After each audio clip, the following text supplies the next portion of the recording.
Welcome to my jungle. So I have a lot of houseplants and I love my houseplants.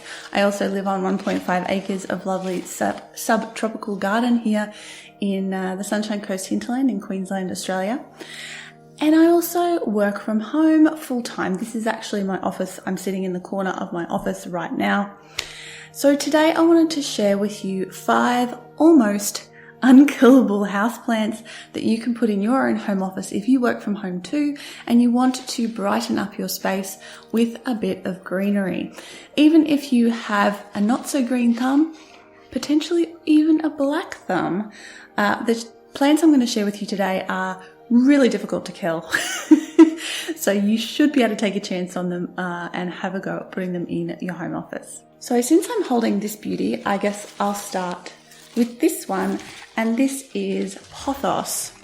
There are multiple different names for this plant and there are multiple different varieties of this plant as well, but it is probably the easiest plant you could ever possibly grow in your life. It is so hardy. You can grow it in soil, you can grow it in water. Like honestly, the only trouble I've ever had with Pothos is because I live in the subtropics and it can be very wet here and very humid. I've had a little bit of like bacterial infection issues with it in the past, but honestly, you just kind of snip those bits off or you chop off the good bits and you repropagate them and you've got a new plant. And it's so easy to propagate this plant so that you can make more of them. It really is just as simple as cutting off some bits and chucking them in some water and then changing the water out regularly, fertilizing the water as well so that the pothos has some nutrients to grow, and this is what you'll end up with. Like these few leaves on the bottom are new growth here. There's a whole bunch of new growth on this one. You can see it's even got air roots happening because it's been so wet here that it's just like, there's water in the air. I might as well just use that. So if you know somebody who has some of this, literally just get them to chop you off a little bit, pop it in some water, take it home with you, make sure it gets enough sunlight and enough nutrients to grow some roots. And then once it's grown some roots, you can either just leave it in the water and keep fertilizing it, or you can plant it into soil and Bob's your uncle, you have got a brand new pothos plant. So this is definitely one of my favorites just because it's so easy to propagate. I have so many of these now. I have, like, this is a neon pothos, this one here. The one that I had here before, this is just kind of the traditional pothos. And then the one I had originally, this has got some marble queen action up in here. And I've got a few other varieties as well. There's heaps of different ones. And they're, again, so easy, so simple. Highly recommend you get some of that for your home office. So the second plant is the good old peace lily. You will see these everywhere, and for good reason. It's because they are so, again, so easy to grow. They can tolerate low light. Low light doesn't mean no light. So make sure it is getting some light, even if it's just a daytime's worth of artificial light. They can survive in that as long as it's bright, but ideally you want to be giving it some natural sunlight as well. The more light it gets, the more likely it will be to flower for you. So if you actually want some flowers, you're going to need to make sure it gets plenty of light and plenty of nutrition. But it is one of those plants that you can kind of just ignore for a long time. And you'll know it needs watering when these leaves wilt, and it'll be noticeable. So don't overwater it. It goes with any plant really. I was an overwatering disaster. I used to overwater all my plants, and especially, as I said, living in a humid climate, it's a really bad idea to overwater your plants because they get fungal diseases and all sorts of horrible things. So just make sure not to overwater it. Wait for the leaves to wilt a bit before you do, and this baby will grow and grow. And another nice thing about it is it's one of those clumping type plants, so eventually you might be able to actually separate out into some new baby plants as well. Okay, so the third one is over here. Oh, you probably all recognize this baby. This is snake plant, Sansevieria, mother-in-law's tongue. It's got lots of different names, and there's actually lots of different varieties of this plant. I'll put this one on this side. I have another one down here. Where are you? This is another variety of the same plant, snake plant. This is one, you can probably tell there's a few like cut off bits at the top. I actually got this out of my mum's garden. I just cut a few bits off and chucked them in soil, and then they've got the new plants growing here. So that is all growth from the last few months. Again, it's so easy to propagate. You can literally chop a leaf off and either put it in soil or put it in water and you'll have a new plant. I'll show you some in water as well. So here's the same original plant I've propagated, and you can see I've got it just growing in water here. I'm going to show you without dropping water all over my camera equipment, hopefully. There's a little baby growing on there. Can you see that? Simple as that, all those roots have grown. So yeah, again, and I chop it in that V shape because it makes more space for the roots to grow. And then I've literally just put it in water, freshen the water every week or two, give it a little bit of fertilizer again, and this has just grown and it started a new baby plant. So super, super easy to propagate. If you find some in, somebody's garden that you can just chop a few leaves off, pop them in water like that, and you'll have a new plant before you know it. What's that, 3, 4?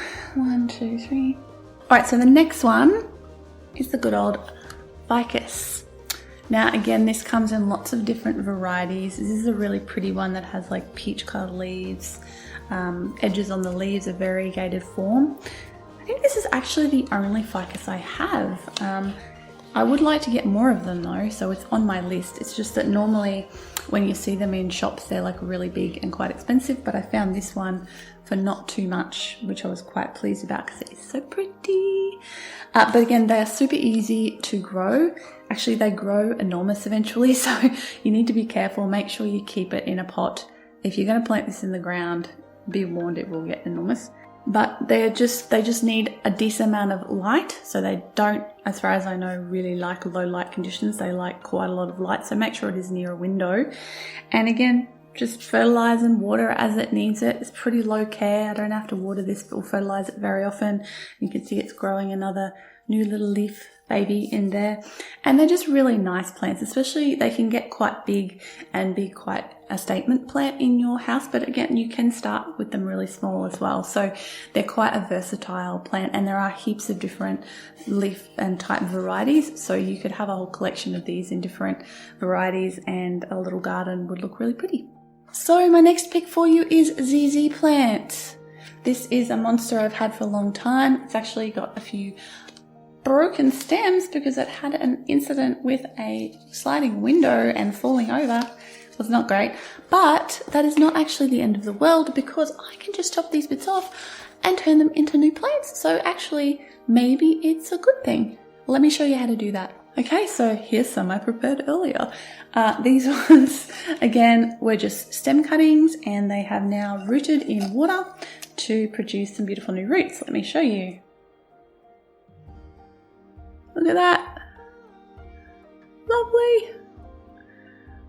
These are pretty much ready to plant in soil now. They've been in water for a few months making those roots. And again, ZZ plants are super easy and they're really low light tolerant, and you can just kind of set and forget them. Make sure not to overwater them because they have really fleshy roots, and so I did kill one of mine once with root rot because it got too wet and the bacteria got in there and it was a bad time. So just be careful. Like with all of these plants, don't overwater them. Always test them. You can grab yourself a water monitor from like eBay or something for $10 that you just pop in there, and it can tell you how wet the soil is, or you could just put your finger into the soil, and if it comes out with damp soil attached to it, the plant doesn't need watering. So be careful with that. Make sure they get enough light. Remember, low light doesn't mean no light. Plants need sunlight because that's the food that helps them to create the nutrients that make them live. So they really need light. I've definitely killed plants because I've had them in a too low light situation for too long. It's okay if you, like something like a snake plant, you could put that in a dark corner for months and it probably would be fine. But if you do put it in a dark corner for months, make sure to bring it out and give it a bit more light for a couple of months as well. Sort of rotate your plants around. If you have that dark corner in your office, kind of rotate the plants that live in that corner around every month or so that they all get an opportunity to get light.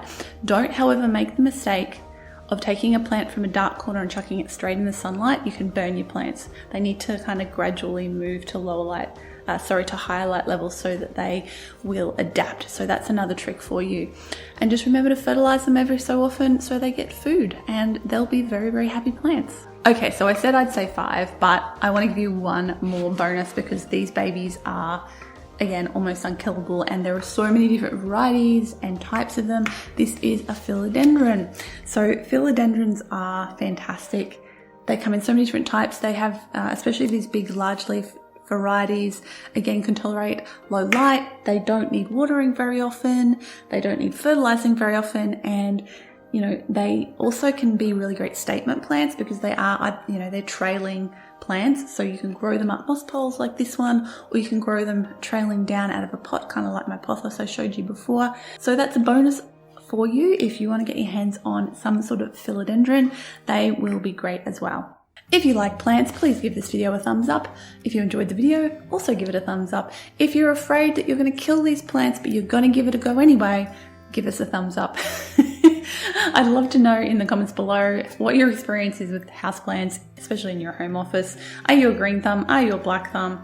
Even if you're a black thumb, I am pretty confident that you can grow any of these plants if you follow those simple tips. Don't overwater it, give it enough light, and give it a bit of fertilizer once in a while. Chances are it's gonna be just fine. If you are self-employed or you work from home, please make sure to subscribe to my channel. I bring out videos every week that will help you to thrive in your home office and work from home lifestyle. Specifically, also, if you have a handmade business, I specialize in that. I teach other handmade business owners like myself how to have a thriving and profitable handmade business, and I make my own sterling silver jewellery that I've been making for, gosh, like 12 or 13 years now. I've had my business. So yeah, I hope you enjoyed this. I'd love to see you in my comments section, and I'll see you again with another video soon. Bye for now.